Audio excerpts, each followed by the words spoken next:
Salut et bienvenue sur ma chaîne. Dans ce tuto, je vais te montrer comment créer une landing page simple avec Canva. Bien que ce soit un outil assez limité pour créer des landing pages, je vais te montrer quelques astuces et tu pourras l'utiliser si par exemple tu as besoin de créer une landing page simple pour montrer ton travail si tu es designer par exemple ou photographe et tu vas pouvoir mettre tes réseaux sociaux, tes informations de contact et avoir une présence en ligne. C'est parti. Depuis la page d'accueil une fois connecté, tu vas cliquer sur créer un design. Ici tu vas choisir site web. Et ici, tu vas choisir site web de portfolio. Une fois que c'est fait, ça te crée ton design. Ici, tu peux le renommer, par exemple, site portfolio. Et ici, à gauche, tu as plusieurs onglets. Ici, on va se rendre dans le tout premier onglet, design. Et ici, tu vas avoir des modèles qui sont préfaits. Donc, certains sont gratuits et d'autres sont payants.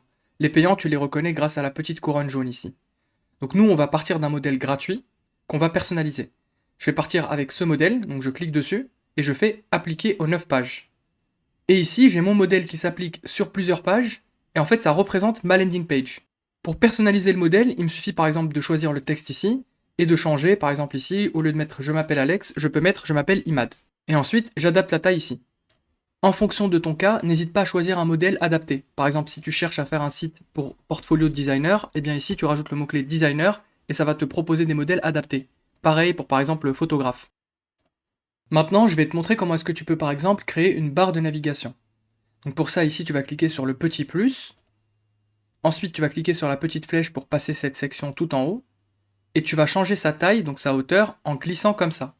Donc ici, on va mettre par exemple 90. Maintenant que c'est fait, je vais glisser le logo qu'il y a ici à l'intérieur. Et ensuite, je vais pouvoir le redimensionner et le centrer grâce aux lignes que Canva me propose, comme ceci. Si tu veux mettre ton propre logo, tu vas pouvoir l'importer ici, dans l'onglet Importer, et tu fais importer une image ou une vidéo et tu l'importes. Et si tu veux, tu peux également créer ton propre logo. Donc ici, tu vas dans Éléments. Par exemple, ici, je vais déposer un carré que je vais redimensionner comme ceci, à l'intérieur duquel je vais placer un cercle de couleur blanche, que je vais également redimensionner. Petite astuce ici, tu redimensionnes en cliquant sur Shift, ça va garder les proportions. Ensuite, je vais bien le mettre au milieu. Je peux zoomer ici avec CTRL molette avant. Je vais le placer au milieu grâce aux lignes Canva, et je vais les grouper avec CTRL G. Ensuite, j'efface ce logo-là, complètement, et je mets ce logo à la place, et je m'assure de le positionner bien au milieu. Parfait. Si je veux ajouter un nom de marque à côté de mon logo, je vais cliquer ici sur Navigation, et je vais faire la touche T. C'est un raccourci pour avoir un texte de paragraphe. Ensuite, ici, je vais appeler ça Websension. Ici, je vais pouvoir agrandir le texte comme ceci. Je vais pouvoir le centrer avec les lignes, et le mettre juste à côté, ici, de mon logo. Ensuite, pour sélectionner les deux ensemble, soit je reste appuyé et je passe ma souris sur les deux, soit je reste appuyé sur Shift, et ici je clique sur les deux éléments que je sélectionne, et CTRL-G pour les grouper. Maintenant, dans ma navigation, j'aimerais bien mettre un bouton ici, Contactez-moi. Donc ici je vais dans Éléments, ici je cherche Bouton, Afficher tout, et je vais pouvoir choisir un style, donc par exemple celui-ci. Ici, je vais changer sa couleur de fond en noir, et je vais pouvoir le glisser à l'intérieur de ma navbar, comme ceci. Je vais le redimensionner et le poser pile au centre. Parfait. Et à l'intérieur, je vais mettre Contactez moi. Et ici, je peux passer ce texte-là en gras en sélectionnant tout le texte et en cliquant ici sur B. Je peux également agrandir un peu le texte, donc ici je vais l'agrandir, je vais mettre 18 pixels, c'est parfait. Maintenant, on va passer à la création du menu de navigation. Et pour ça, il faut que je cherche chaque section que je veux avoir dans mon menu et que je la renomme. Donc ici, je clique sur cette section, je vais dans Notes ici, et ici, je vais l'appeler à propos. Ensuite, celle-ci, formation. Celle en dessous ici, on va l'appeler expertise. Ici, celle-ci, on va l'appeler portfolio. Et enfin, celle-ci, on va l'appeler témoignage. Parfait. Maintenant, je vais pouvoir créer mon menu. Donc, je clique sur la nav, je clique sur la touche T, et ici, premier lien, à propos. Ensuite, je vais pouvoir dupliquer cet élément. Donc là, je reste appuyé sur la touche Alt. Et ici, je vais appeler le deuxième formation. Et je fais pareil pour chacun de mes liens. Donc ici, hop, expertise, témoignage, et avant les témoignages, il y avait le portfolio.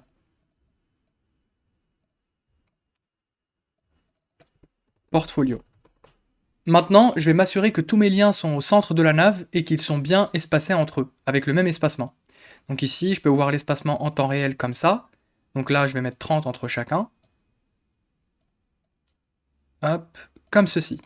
Et maintenant, je vais les sélectionner et ensuite faire CTRL-G pour les grouper. Et maintenant, je vais grouper mes 3 éléments ici de ma nave, comme ceci, pour m'assurer qu'ils sont bien au centre. Comme ça.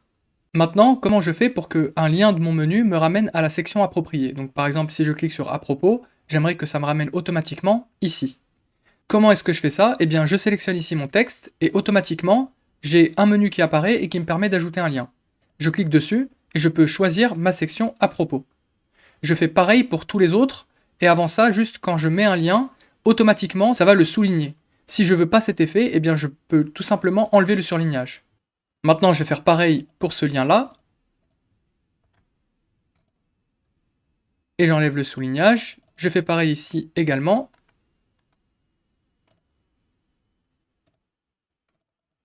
Ici aussi. Et enfin, pour témoignage. Maintenant, je vais tester mes liens pour voir si tout fonctionne comme j'ai envie. Donc pour ça, je clique ici sur Aperçu. Et ici, je peux voir en temps réel à quoi va ressembler mon site. Donc ici, je peux cliquer sur le petit bouton en bas à droite pour agrandir. Et maintenant, je peux tester mes liens. Donc là, à propos, ça me scrolle bien jusqu'à la section à propos. Expertise, ça me scrolle bien jusqu'à la section expertise. N'hésite pas à tester tous les liens pour être sûr que tu as bien paramétré les liens. Là, tout a l'air de bien fonctionner, donc c'est parfait. Tu peux également voir à quoi va ressembler ton site sur mobile. Donc pour ça, sois sûr d'avoir coché ici redimensionner sur mobile, en bas. Et en haut à droite, tu cliques sur mobile. Donc là, tu as l'aperçu de ton site sur téléphone. Tout en haut, tu vois que la navbar, elle est responsive en un sens, puisque les éléments se mettent les uns en dessous des autres, vu qu'on les a bien groupés, etc. Mais par contre, ce qu'on aimerait souvent avoir sur mobile, c'est plutôt un menu hamburger. Alors, c'est possible avec Canva, mais c'est un outil, comme je te disais en intro, très limité. Je m'explique. Tu peux ici inclure un menu de navigation, ça va ajouter ce menu, mais le problème, c'est que tu auras toujours ici ton menu, donc il va falloir l'effacer.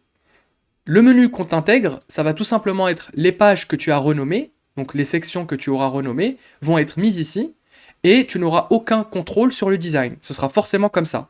Donc si ça te plaît comme ça, eh bien tu coches inclure un menu de navigation, et tu supprimes la navbar qu'on a créée, qu'on a personnalisée. Et si ça te dérange pas d'avoir ton menu mobile qui ressemble à ça, et je trouve que ça passe franchement, eh bien tu peux garder tout simplement le menu que tu as créé, et ne pas inclure le menu de navigation. Alors juste pour te montrer, le menu de navigation, il ressemble à ça sur les grandes pages. Et de la même manière, tu ne pourras pas le personnaliser. Il ressemblera forcément à ça. Donc pour résumer, il y a quand même une limite au menu de navigation, puisqu'on va te donner le menu de navigation sans que tu puisses, par exemple, ajouter ton logo de ce côté-là, ou ajouter un bouton de ce côté-là. Ce sera forcément en fait ce design.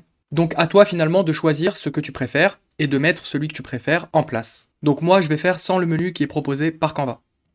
Maintenant, je vais te montrer comment facilement changer la couleur globale de ton design. Donc ici, tu vas dans Design, ici tu vas dans Style, tu effaces la recherche, et ici tu peux choisir une combinaison de couleurs qui va s'appliquer automatiquement. Donc par exemple, si je choisis cette section, et que je clique ici sur Cardo, eh bien ça va automatiquement appliquer certaines couleurs. Donc ici, le blanc pour le fond, le noir pour le texte, le rouge pour ce cercle, etc. Je peux choisir la couleur que je veux, et je peux aussi appliquer la couleur à tout mon design, comme ceci. Donc ici, assure-toi d'avoir des couleurs cohérentes, et tu peux comme ça très facilement changer la couleur de ton design, pour le rendre plus unique. Donc il y a même le logo qui change ici, et il y a même la police qui va changer. Donc ici, ça applique la police Cardo pour le titre, et la police Didacte Gothique pour les paragraphes. Je vais repasser sur celui-ci, l'appliquer à tout le design, et on voit bien que ça applique directement la police ici, ici, pour le titre, etc. Si tu veux pouvoir choisir indépendamment la palette de couleurs et la combinaison de police, tu peux revenir en arrière ici et aller chercher palette de couleurs juste en dessous. Ici tu fais afficher tout et tu peux choisir comme ça une palette de couleurs que tu appliques à tout ton design. Donc choisis une palette qui te plaît parmi celles-ci. Et ensuite tu peux aller dans combinaison de police juste là et choisir une combinaison de police qui te plaît. Donc par exemple ici je peux choisir celle-ci et l'appliquer à toutes les pages. Et là automatiquement j'ai choisi une combinaison de police différente de la palette de couleurs. Et je ne suis pas forcé à mettre une combinaison en particulier ici de palette plus police. Les palettes de couleurs et les combinaisons de police sont bien pour aller vite, parce que ça applique un design global sur toute ta landing page en un seul clic, mais elles sont limitées. Si tu veux pouvoir changer une couleur de ta palette de couleurs, tu cliques sur cette couleur, par exemple ici sur la nav, ici sur la couleur, et là, tu peux modifier la couleur et l'appliquer sur tout le design. Et là où il y aura cette couleur de ta palette, ça va changer sa couleur partout sur ton site. Même principe pour les combinaisons de police. Il me suffit de sélectionner ici une police, par exemple la police de titre, je vois que c'est Barlow, et je peux la changer comme ça, en choisissant une autre police, par exemple ici Arial, et je peux cliquer sur tout modifier pour mettre ça partout dans mon design. Là, j'ai pas forcément envie de changer de police, donc je vais garder ma police Barlow. Ici, je n'aime pas trop l'espace qu'il y a entre ma navbar et la section héros, donc ce que je peux faire, c'est diminuer sa taille, comme ceci. Et avant de faire ça, je vais sélectionner tout ce qu'il y a à l'intérieur et changer la position vers le haut. Et comme ça, quand je vais redimensionner, ça va être nickel. Pour ajouter des animations, par exemple, j'aimerais que ce titre fasse une apparition vers le haut, je clique dessus, je vais dans Animer, ici je cherche Apparition et je clique dessus. Et maintenant, si je clique sur Aperçu, je vois que mon titre, il fait une apparition vers le haut. Maintenant, j'aimerais que ce bouton soit cliquable et qu'on puisse réserver un rendez-vous avec moi. Donc je vais utiliser un lien Calendly et je vais te montrer comment mettre ça en place et également comment faire en sorte que les liens des réseaux sociaux soient cliquables et redirigent vers les réseaux sociaux. C'est parti. Pour ça, je clique sur le bouton, je vais le dégrouper temporairement. Ensuite, je sélectionne le texte à l'intérieur, je vais pouvoir cliquer sur lien et ici, je colle un lien externe vers mon Calendly, comme ceci. Et maintenant, ça va bien rediriger au clic. Je peux également enlever le surlignage, là je vais le laisser en l'occurrence. Maintenant, je vais pouvoir regrouper mes éléments de nouveau avec CTRL-G. Et ici, je vais aller regarder pour le footer. Ici, par exemple, je fais clic droit, lien, et je peux ajouter le lien vers Instagram. Donc, par exemple, https instagram.com/practicode. Et tu peux faire la même chose pour Facebook et pour Twitter.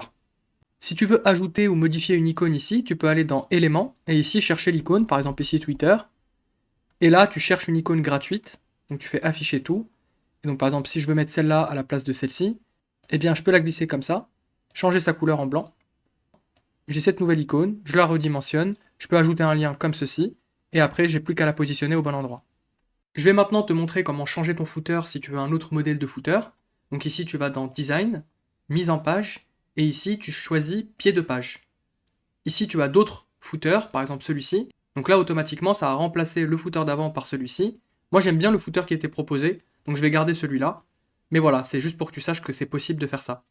Et si tu souhaites ajouter une autre section sur ta page et que tu ne veux pas partir de zéro, par exemple ici en dessous de cette section-là, je fais plus, et ici je vais aller chercher, donc pas de pied de page mais plutôt bloc de texte, et ici j'ai des modèles, donc par exemple si je veux un modèle préfet pour pas partir de zéro, je prends celui-ci, et à partir de là je remplis les titres, je remplis le bouton, je lui donne un lien, et je remplis l'image ici dans cet iPhone. Donc voilà, je voulais au moins te montrer que ça existe, comme ça tu ne pars pas de zéro à chaque fois que tu crées une nouvelle section, et il y a quand même une variété de modèles de sections intéressants, selon ton cas.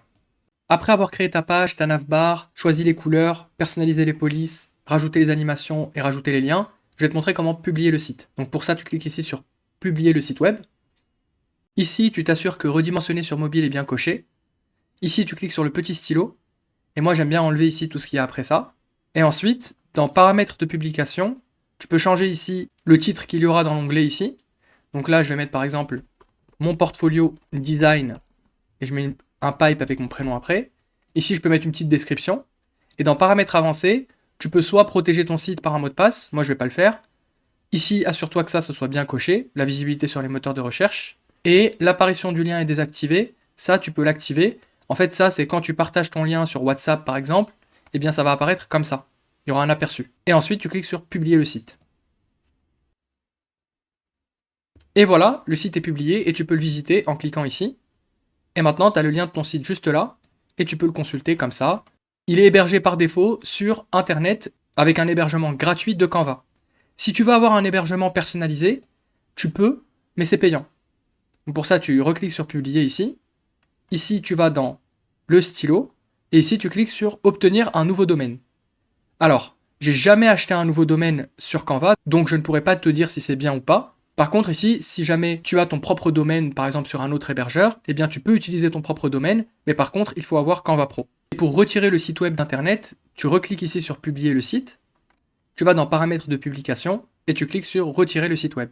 Et là tu confirmes. Et voilà. N'hésite pas à liker cette vidéo pour me donner de la force et abonne-toi pour plus d'astuces.